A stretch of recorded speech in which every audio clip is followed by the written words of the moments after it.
And now we go back in history a lot, and we'll bring it right up to that same period again in a moment. The gentleman in the middle here is Alfred Flatov.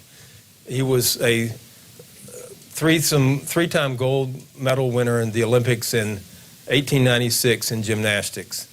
And the fellows on his left and right are two other gymnasts who were prominent German Olympic stars at that time. Alfred Flatov was Jewish. That didn't make much difference in those days.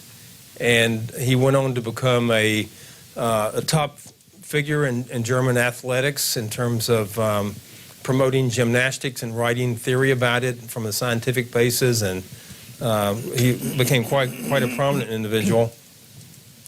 And as we'll see in a moment, he made the mistake of registering some guns and was picked up for that. But what happened later in his life was that he was when they had the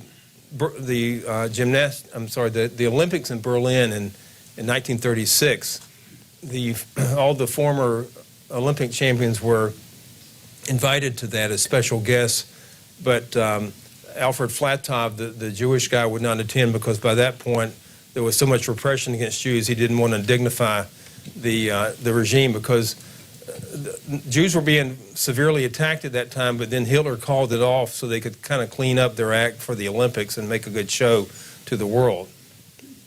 So he refused to go. And then we turn the clock up to 1938. In just a moment, we'll go over what happened to him in terms of his guns. But by 1942, the war had come about. They were wearing the Star of David, and he was deported to the Theresienstadt concentration camp. It was kind of a concentration camp for intellectuals and people like that who were not it was not the worst one in the world probably for that reason, but within just a few weeks of being there, he was starved to death, and so that he met his end that way. But now we get to the reason why I'm talking about him. The book there was a lot of detective work going on with this book. My archivist in Germany found some arrest reports of Jews in the weeks before Kristallnacht. And he sent them to me, and we didn't know the significance of this one until I started researching it. But at the top it says, report about a political case. So the regime had, the police could arrest you for political reasons, and that's what this is. And we start looking at the information on it, and that's Alfred Flatov. And it's got his date of birth and place of birth, Danzig, and his current address. And I didn't know who this guy was, and I just Googled Alfred Flatov, and born on that date and place of birth, and it turns out to be this Olympic star. So that made it pretty interesting. And then it asks political affiliation, and it says Jew. That's a weird political affiliation. It doesn't say communist or anything like that. And he wasn't a communist. He was not political. And we go further down, and this was the biggest mystery of all. The address where the crime scene. It says Kurtdam 16. And that was not his home address because he lived on Alexandrienstrasse, and that's further up there in the report.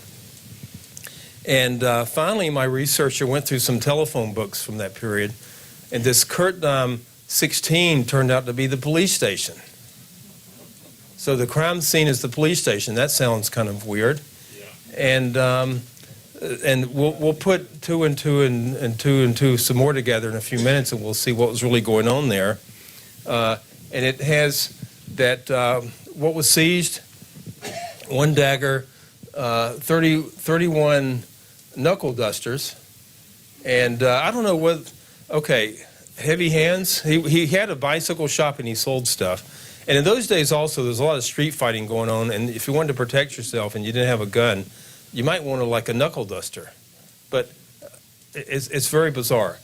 But what's not bizarre is one revolver, 2 pocket pistols, and 20-something rounds of ammunition.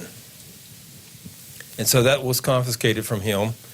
And in the book, in the illustrations, you'll see the next page of this report also, which I don't have on this, but I'll tell you what was in it. It was actually a 4-page report. The next page was criminal act, and it said possession of weapons. It also said cites the section number of the law that makes it criminal. There was no section number to cite, so they didn't cite it because it was not illegal for a Jew to have a weapon at that time. And then it goes on to ask for the statement of facts, and it repeats that the same quantities of weapons that were confiscated. And it says, arms in the hands of Jews are a danger to public safety. Now that sounded familiar, right? Werner Best, the Gestapo guy, had said that in his directive. And then the most important part for our topic, the arms are registered at Police Station 13 on January 26, 1932. Written confirmation is there. So in 1932, he registered his guns with the police during the Weimar period still. And the records are still there. Duh. That's how they knew he had these weapons. So then you look at the rest of the report, and I don't have that illustrated here, and the copies are not in the illustration part of the books, but it is, the translation of it is there. And at the end of the report, basically, it said he's being turned over to the Gestapo, which was the underside of the Gestapo. And it doesn't say what happened after that to him. I suspect he was probably interrogated and released after a while. But the curious thing was, when you look at the time of this arrest, and then the next arrest report that we had, it was only about 12 minutes later at the same crime scene, the police station. And so what I know was going on then, it doesn't take too much to surmise, these Jews had been ordered to turn in their weapons. That's what they were doing. They were at the police station turning them in, and they were in line. And then the next fellow, he gets turned over to the Gestapo as well, and so on. So what do you have here? They registered their guns in the Weimar period. The Nazis know they have them because of the registration records. They're ordered to turn them in, then they're arrested. So they're effectively disarmed, and then the Nazis could move on to the next stage.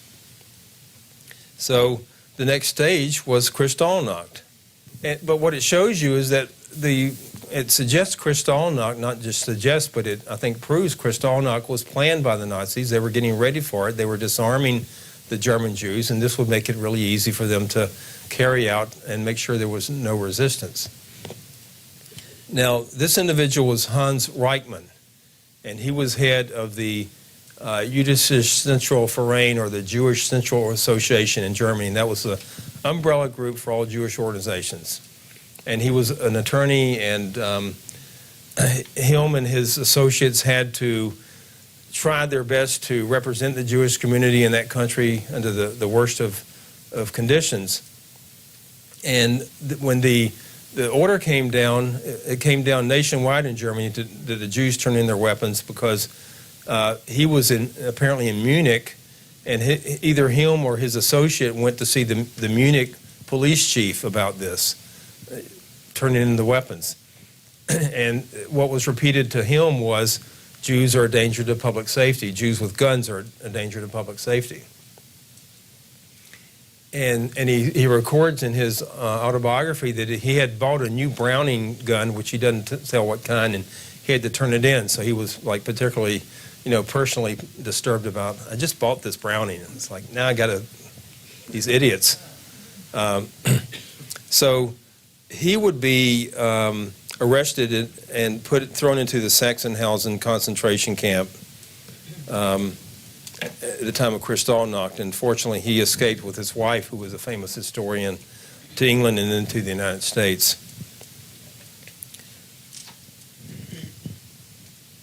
And here we have a motley crew that you know who they are. And this was in September of '38. And they're both going to play a major role in what's about to come, which was Kristallnacht. After Herschel Greenspon had shot the German diplomat at the Paris embassy, he lingered a couple of days.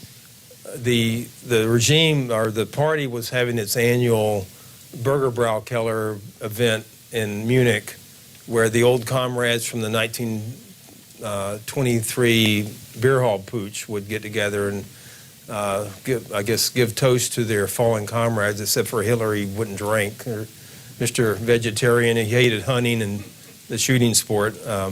But basically, the phone call came in to say that the diplomat had died.